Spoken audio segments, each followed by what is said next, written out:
Les amis, troisième tuto de cette petite série. Maintenant qu'on a vidangé notre moteur et notre liquide de refroidissement, on va s'attaquer à la vidange de fourche. Elle est cruciale pour une bonne tenue de route. À tout de suite.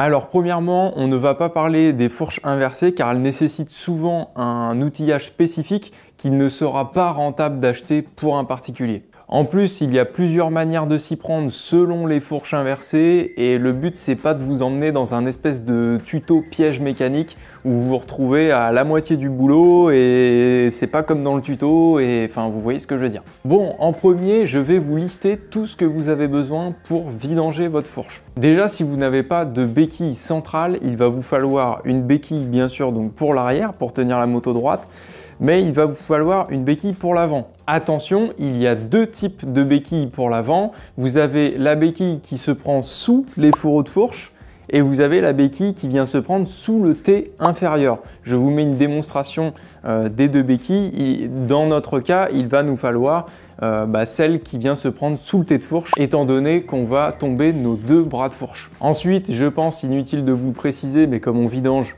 l'huile de la fourche, il va nous refalloir de l'huile de fourche. Pareil, attention, vous avez plusieurs viscosités d'huile, vous avez de la 5W, 10W, 15W, 20W, etc. Vous retrouverez cette information soit dans la revue technique de votre moto, soit en fouinant un peu sur le web, c'est une info qui est facilement trouvable. Idem pour la quantité d'huile qu'il va vous falloir. En général, ça tourne autour d'1 litre. De la paille de fer 000, ça, dans tous les tutos que vous allez regarder sur ma chaîne, on s'en sert beaucoup. C'est un peu les indispensables pour entretenir une bécane. Une bassine de vidange, bien sûr. Si vous bricolez un petit peu dans le garage, je vous conseille fortement d'investir dans un récupérateur de vidange bidon. Les deux intégrés. Vous allez ensuite à la déchette avec, vous le videz et c'est super pratique. Ensuite, un rouleau de papier entier. Et je dis bien entier parce que la vidange de fourche, ça en fout un peu partout, surtout la première fois qu'on part dans un chantier comme ça. Après, bien sûr, je ne vais pas faire le tour des outils de base, les tournevis, les douilles, les cliquets, les clés plates, etc.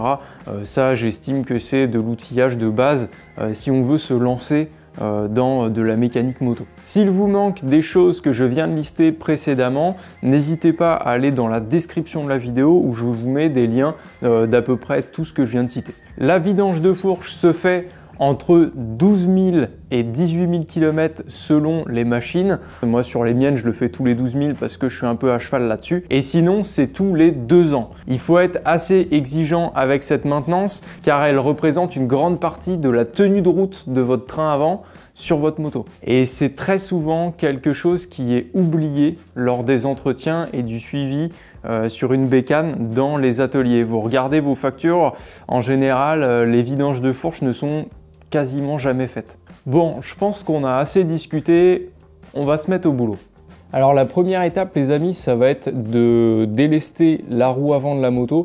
Donc comme j'ai dit précédemment, vous allez avoir besoin, si vous n'avez pas de béquille centrale, si vous avez une béquille centrale, vous mettez votre béquille centrale et vous mettez du poids sur l'arrière de la moto. Très vite en fait votre roue avant va délester. Là vous pouvez bosser bien. Alors faites gaffe que votre poids que vous mettiez ça tienne bien et qu'il n'y ait pas un enfant ou quoi que ce soit qui vienne faire tomber la charge que vous avez mis sur l'arrière de la moto, parce que ça aura pour conséquence de refaire tomber l'avant de la moto vers l'avant et là je vous laisse imaginer la suite.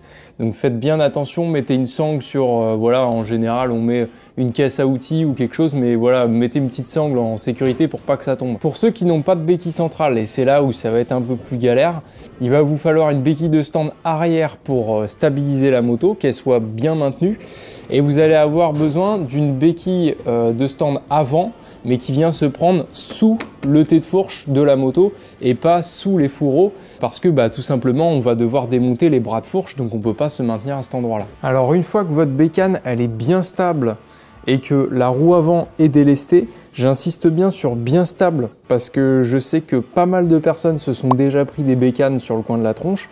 Je voudrais vous éviter cela. Je vous invite à vraiment être prudent par rapport à ce que j'ai dit juste avant sur la béquille ou mettre du poids si vous avez une béquille centrale, etc. Il faut vraiment que ce soit stable. N'hésitez pas à la secouer un petit peu, à la bouger un peu dans tous les sens pour voir si déjà elle va pas tomber. Parce que c'est pas quand elle n'aura plus son train avant qu'il faudra qu'elle soit bancale. Donc voilà, quand on est dans de bonnes conditions, on va pouvoir commencer à bosser. Alors là, ça va être tout simple. Pour tomber nos bras de fourche, il va avant toute chose falloir démonter la roue avant, le garde-boue, enlever un petit peu toutes les durites, etc. histoire de libérer nos tubes. Donc la première étape, ça va être de démonter nos étriers de frein. Donc pour ça, vous pouvez utiliser à la fois une clé plate, vous pouvez utiliser un cliquet avec une douille, vous pouvez utiliser un T. Moi, je sais que j'aime bien bosser avec des T. Voilà. Après, libre à chacun d'utiliser l'outil qui tombe sous la main. Faites bien attention que ce soit bien la bonne taille. Dans notre cas, on est sur du 12. Donc en général, c'est serré assez fermement. Donc voilà, n'hésitez pas à prendre quand même un outil qui a du bras de levier. Et voilà, vous tombez déjà les deux premières vis des deux premiers étriers.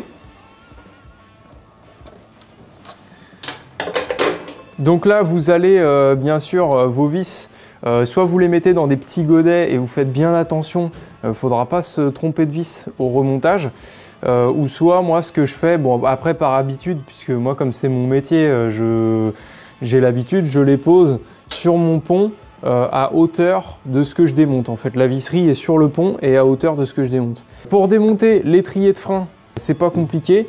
Vous allez devoir forcer un petit peu en latéral, de droite à gauche sur l'étrier pour écarter les plaquettes et en fait écarter à l'intérieur les pistons.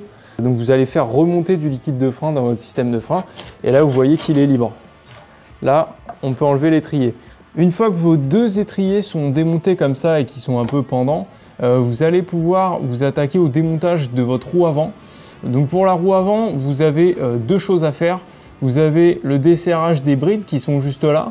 Donc ça peut ressembler à ça sur les trails, les vieilles bécanes. En général, c'est toujours des vis qui vont être dans ce sens-là, dans la fourche. En général, c'est un petit peu en dessous. Une fois que vous avez desserré ça, on va pouvoir desserrer la clé. Donc là, voilà, on desserre les brides. Alors ça sert à rien de les enlever entièrement, hein. Vous les desserrez d'un tour chacune. Voilà, il faut juste que la pièce devienne en fait libre. Ensuite, vous venez dévisser votre axe de roue. Ça peut être un peu serré, n'hésitez pas à prendre quelque chose d'assez long pour faire un bras de levier. Vous pouvez par exemple, si vous avez un cliquet ou un T de ce type-là, coulissant, vous pouvez prendre par exemple un tube de fourche, une barre creuse et la mettre au bout pour desserrer. Attention par contre au resserrage, on ne s'y prendra pas exactement de la même manière. Donc là pour l'instant, vous desserrez votre axe. Une fois que vous sentez que vous avez assez desserré, en fait que vous sentez que ça vient plus, hein, vous le prenez à la main, vous délestez légèrement votre roue avec l'autre main et vous tirez votre axe. Là, vous avez votre roue qui se pose par terre, donc votre axe, vous le posez. Et vous faites attention parce que vous avez des entretoises de chaque côté de la roue. Quand vous avancez votre roue comme ça, vous avez des petites entretoises qu'il ne faut pas paumer. Et souvent, ce n'est pas les mêmes qui vont à droite et à gauche de la roue. Donc faites bien attention à ça. Mettez bien l'entretoise dans ce sens-là. Voilà, moi, quand je démonte les choses, je les démonte et je les pose comme je les ai trouvées au niveau. Comme ça, au moins, quand je remonte, je sais que je peux pas faire d'erreur. De l'autre côté, pareil, bon, vous voyez pas, mais c'est exactement le même principe. Et là, vous savez que vos entretoises, elles vont pas tomber à droite, à gauche. Voilà. Vous retirez votre roue. Et moi, pareil, quand je retire ma roue, par exemple, je vais la poser quelque part dans le sens de la moto. Comme ça, ça évite de la remonter à l'envers, parce que oui, ça peut arriver de remonter une roue à l'envers. Je pense que vous l'aurez compris à ce stade de démontage, mais le principe, ça va être de démonter tout ce que vous trouverez en fait qui empêche de désolidariser nos deux bras de fourche. Donc là on va s'attaquer au démontage du système de frein, donc du système d'urit répartition, et on va pas laisser tout ça traîner comme ça ballant, on va prendre un tendeur pour essayer de limiter la charge. Parce que si on laisse tout pendre comme ça va faire vachement de poids en haut et vous pouvez détériorer vos durites. Donc pour ça, même principe, vous prenez l'étai et les clés et vous regardez, voilà. Là, j'ai une vis de 10, donc vous y allez, hop. Et toujours les vis surtout posées, voilà, gardez bien une méthodologie, soit vous les mettez dans des petites enveloppes et vous marquez ce que c'est, soit dans une petite boîte, mais voilà, trouvez une méthode pour ne pas tout mélanger, parce que vous allez être emmerdé à la fin.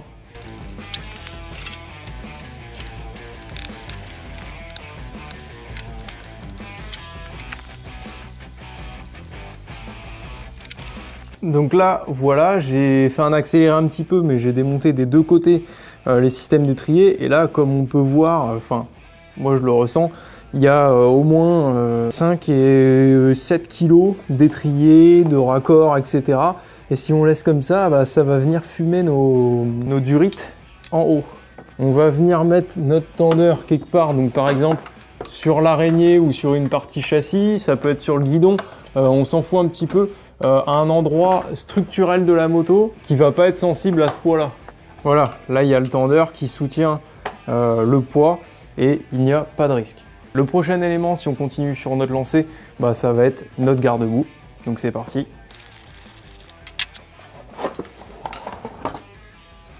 Alors dans cette situation, c'est pas toujours le cas, mais là on a un rigidificateur de fourche. Donc là, on a en plus du garde-boue un rigidificateur de fourche.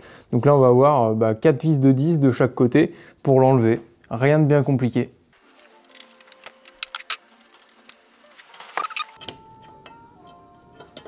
Et voilà. Donc là, on a nos deux bras de fourche qui sont libérés de tout ce qui est garde-boue, roue, système de frein, etc. Donc là, si vous regardez, en fait, vos bras de fourche sont maintenus plus que par les brides des tés de fourche inférieures et supérieures. On voit ça tout de suite. Donc à ce niveau-là, comme je vous ai dit, il n'y a plus que les brides de tés de fourche à défaire. Donc là, ça va pas être évident à vous montrer sur celle-là parce qu'elle a toute une tête de fourche. Je vais essayer de vous faire un gros plan tout de même avec l'autre caméra. Ça va être la vis qui va être juste là. Une fourche, c'est tout simple, vous avez les bras de fourche, donc composés du fourreau, du tube, et vous avez vos deux tés de fourche, donc vous avez un T inférieur, un T supérieur, et sur les deux, vous avez des brides. Pour l'instant, il faut desserrer notre T supérieur pour pouvoir libérer le tube. Et là, on ne va pas tout de suite desserrer notre T inférieur. On va d'abord déverrouiller notre bouchon de fourche en haut. Donc c'est par là qu'on va vidanger la fourche. Mais si vous l'avez dans la main à la fin, si vous démontez votre bras de fourche complètement, avant de desserrer ce bouchon-là, eh bien ça va être un peu compliqué. Il va falloir le mettre dans un étau, etc. Enfin, ça va être compliqué. Autant le desserrer maintenant, c'est plus logique. Autre astuce pour vos bouchons de fourche, là je ne vais pas le faire parce qu'ils sont déjà marqués, mais si vos bouchons sont vraiment tout neufs, souvent c'est un espèce d'alu brossé qui est super joli visuellement. Si vous voulez pas faire de traces avec vos clés, vous pouvez mettre du papier dans vos clés, du papier voilà, sopalin ou du papier d'atelier, n'importe, vous mettez du papier et comme ça évite de marquer vos bouchons.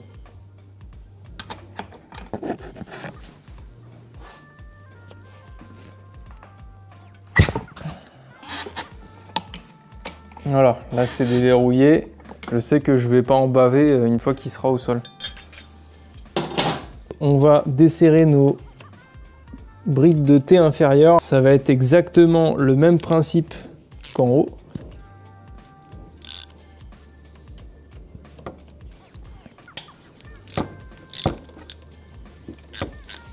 Voilà, là une fois que j'ai desserré mes brides, eh bien vous avez juste à tirer sur votre tube en tournant un petit peu et votre tube il descend tout seul. Alors c'est là que vous allez comprendre pourquoi les mécanos font la gueule à ceux qui mettent leur vignette d'assurance sur leur tube de fourche. En fait, c'est très chiant parce que du coup, pour descendre notre tube, si vous mettez votre vignette là, et ben le mécano il est obligé d'enlever votre vignette, et très souvent le plastique de votre vignette vient s'exploser de partout. Enfin, vous voyez ce que je veux dire, il se déchire en plein de petits morceaux. C'est une misère à enlever, donc s'il vous plaît, si vous voyez cette vidéo, que vous comptez pas faire ça vous-même et que vous comptez le faire en atelier, ne mettez pas vos vignettes d'assurance sur les tubes de fourche, surtout pas en bas parce que sinon ça passe dans le spi et ça vous explose tout, mais en haut non plus parce que c'est une tannée quand on fait les vidanges de fourche. Merci beaucoup. Une fois que vous avez votre bras de fourche qui va être démonté, là je vous conseille de vous trouver un plan de travail assez propre. S'il n'est pas propre, je vous conseille de mettre du papier. Je vais vous expliquer par la suite. On va démonter des éléments de la fourche et ces éléments, en les démontant, il va falloir qu'ils restent propres. Et pour ça, voilà, il ne faut pas les poser n'importe où. Donc là, moi, ce que je fais en général, c'est que je prends du papier quand je fais une fourche et directement, en fait, je me fais un plan de travail, hop, propre. Et comme ça, vous n'avez pas de surprise d'impuretés qui vont rentrer. Là, vous posez tout ici, vous savez que c'est propre. En plus, vous allez voir que lors de cette opération, ça va foutre de l'huile un peu partout. Ça permet déjà de pré-éponger l'huile qui va dégueuler partout. Alors, avant d'aller plus loin sur notre bras de fourche, on va passer un petit coup de propre ici, sur notre tube de fourche là, parce que souvent il y a des petites piqûres de rouille, des petits insectes écrasés, etc.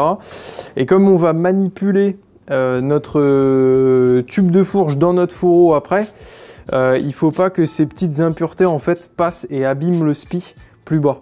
Donc avant de démonter, on prend de la petite paille de fer, donc 000 que je vous ai donné dans la liste, ou voilà, grain ultra fin, et on vient passer partout. Tout le tour, on fait tout le tour et en fait on redonne l'aspect lisse un peu et brillant du tube avant de le démonter. Donc bien sûr, si vous faites les choses bien, vous faites ça donc jusqu'en haut du tube, hein. Vous faites pas que là où c'est nécessaire, vous faites tout comme ça, vous remontez une bécane qui est propre quoi. Là vous allez pouvoir finir de desserrer votre bouchon. Alors faites gaffe. Quand vous finissez de le desserrer, il est important que vous gardiez une pression parce que ça va sauter. Mais pas très fort, mais il faut en être préparé quoi. Vous desserrez, ouais voilà, celui-là même pas. Là on est sur un trail qui a un fort débattement, mais quand on est sur un roadster ou une sportive, le ressort est un peu plus tendu et il se peut que ça saute un petit peu. Donc préparez-vous, histoire que le bouchon parte pas au plafond quoi. Là vous allez poser dans l'ordre que vous allez démonter les éléments.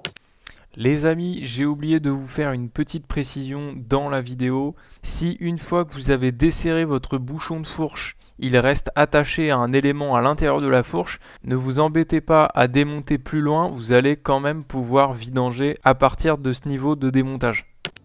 Donc là vous avez votre bouchon de fourche et vos éléments, vous allez les poser les uns après les autres. Votre ressort, là il est dans l'huile. Si vous le sortez comme ça, ça va en foutre partout sur l'établi. Je vous donne une petite technique pour éviter d'en foutre partout et de vous faire démonter par la suite. Vous allez prendre votre ressort, vous mettez votre tournevis comme ça et en fait vous dévissez votre ressort. Donc votre ressort va remonter et en fait ça permet de racler l'huile qui est contre le ressort et donc ça refait tomber l'huile en bas de la fourche. Il se peut qu'en démontant votre fourche, vous trouviez plusieurs autres éléments. En général, il peut y avoir une espèce de cale en forme de tube ou encore une rondelle. Ça ne va jamais vraiment beaucoup plus loin que ça. Posez-les bien dans l'ordre sur votre plan de travail pour être sûr de bien les remonter dans l'ordre au remontage. Donc là, après, ça va être le moment pour vous de préparer votre bassine. Ça va être le moment où on va vidanger. Donc là, il y a deux écoles. Soit vous avez un étau, donc ça c'est dans le meilleur des cas. Si vous n'avez pas d'étau, eh bien ça va vous faire un peu les bras. Donc vous prenez votre bras de fourche et vous allez donc verser dans votre bassine. Et là, vous voyez l'huile là, elle est crade. Normalement, elle est vraiment bien translucide. Là, elle est clairement hyper crade. Et donc là, il va falloir pomper avec votre fourche. Vous pompez pour faire descendre vraiment toute l'huile. Alors le mieux, c'est quand c'est dans un étau, mais voilà, sinon, bah, vous faites comme moi là. Là, il y a beaucoup de limaille dans la fourche. Alors c'est normal, hein, c'est le fonctionnement de la fourche, c'est l'usure, c'est comme ça. On n'hésite pas à jouer un petit peu avec le tube, le laisser un petit peu en haut, un petit peu en bas, histoire que vraiment l'huile descende bien. Ensuite, vous remettez votre tube vers le bas. Vous attendez voilà, 10 petites minutes que l'huile s'écoule au mieux. Et le top, c'est vraiment de revenir et que la fourche ne coule plus du tout. Là, vous aurez enlevé un maximum d'huile. Donc, en attendant, vous pouvez préparer donc, votre huile de fourche et votre bécher. Donc, c'est toujours bien d'avoir un bécher pour être précis sur les fluides que vous allez mettre sur votre bécane. Pour celle-ci, on a 600 ml. Donc ça, c'est un 500. Donc on va faire 500 plus 100 à mettre dans la fourche. Donc là, on approche des 10 minutes sur la fourche. Donc là, on voit qu'elle coule plus vraiment. Donc on va la retourner. Là, on va venir préparer notre huile. Donc ça, c'est un bidon que j'avais pas terminé. Hop, je vais pouvoir le terminer. Hop. Et donc on a dit 500. Hop là. Donc là, vous pouvez verser donc déjà vos 500 ml dans la fourche. Alors là, c'est une grande fourche, mais essayez d'y aller doucement, parce que des fois, ça peut déborder. Le temps que l'huile en fait descende dans la fourche, ça peut déborder. Donc là, on va essayer de laisser couler un maximum. Hop. Et on va rajouter les 100 ml restants. Donc là, c'est de la 5W. Par exemple, si vous voulez durcir votre fourche, vous pouvez, vous mettez de la 15W. Là, c'est de la 10W, vous mettez de la 15. C'est pareil, si vous avez de la 5W de base, vous pouvez mettre de la 10. Et inversement, si vous voulez que votre fourche soit plus fluide, vous pouvez descendre en viscosité. En général, on préfère la raffermir un petit peu. Voilà, une fois que vous avez remis votre huile, n'hésitez pas à pomper un petit peu votre fourche, histoire de purger un petit peu, histoire que toutes les bulles d'air remontent à la surface. Une fois que c'est fait, vous remettez votre ressort, faites bien attention au sens, la plupart du temps vous avez un sens. Hop, et là on va pouvoir remettre notre bouchon. Alors petit conseil, quand vous remettez votre bouchon, vous mettez le doigt dans l'huile, et vous en mettez sur tout le petit joint torique là qu'il y a sur le bouchon. Parce que sinon, il va venir se déchirer en fait à l'intérieur du tube. Il faut absolument qu'il soit lubrifié celui-là. Voilà, vous commencez par resserrer à la main. Et une fois que vous êtes sûr que vous avez fait quelques filets, vous finissez à la clé. Voilà, vous serrez modérément et on remettra un petit coup de clé une fois que le tube sera sur la bécane. Donc là, je vais lui remettre son tube de fourche. Et là, en haut, faites bien attention. Quand vous remontez votre tube, vous voyez, vous pouvez aller un petit peu trop loin. Et en général, alors le réglage de base, c'est le bouchon au ras du T, comme ça. Mais si vous voulez, par exemple, rabaisser un petit peu l'avant de votre moto, c'est tout à fait possible. Il vous suffira de monter un petit peu comme ça. Mais mesurez bien que le réglage soit bien bon entre la droite et la gauche, c'est hyper important. Donc une fois que c'est sûr que c'est au bon niveau, vous pouvez resserrer à l'inverse vos brides de T inférieur. Hop, vous les serrez progressivement, assez fermement. Pas besoin de souquer comme un âne à cet endroit-là, hein. Juste voilà, serrer fermement. Le top est de mettre les valeurs de couple. Si vous avez la revue technique, n'hésitez pas avec une clé dynamométrique. Ensuite, avant de resserrer la bride en haut, n'oubliez pas de remettre un petit coup de clé au niveau de votre bouchon de tube. Hop. Et ensuite, vous pouvez resserrer en haut. Et là, on aura terminé pour le tube droit. Je ne vais pas vous faire le tube gauche parce que c'est exactement la même manip, c'est tout pareil. Une fois que vous avez terminé ça, vous avez juste à en fait refaire exactement les mêmes étapes qu'on a citées auparavant, mais dans l'autre sens. Comme vous avez pu le voir les amis, il n'y a rien d'insurmontable à vidanger sa fourche. Le plus gros en fait c'est de venir démonter le train avant, donc notre roue, notre garde-boue et de tomber nos bras de fourche. Ensuite c'est tout simplement de les renverser à l'envers et de pomper un petit peu. Sur ce les amis, je pense que j'ai fait un peu le tour de la question sur la vidange de fourche. Comme d'habitude, si le tuto vous a plu, je vous invite à liker, partager et surtout vous abonner. Ça m'aide grandement à développer cette chaîne, à vous faire de nouveaux tutos. Et voilà, si vous avez des idées, n'hésitez pas à me les mettre en commentaire comme d'habitude. Et sur ce, je vous dis à la prochaine pour de nouvelles vidéos. C'était West Motorcycles. Ciao ciao.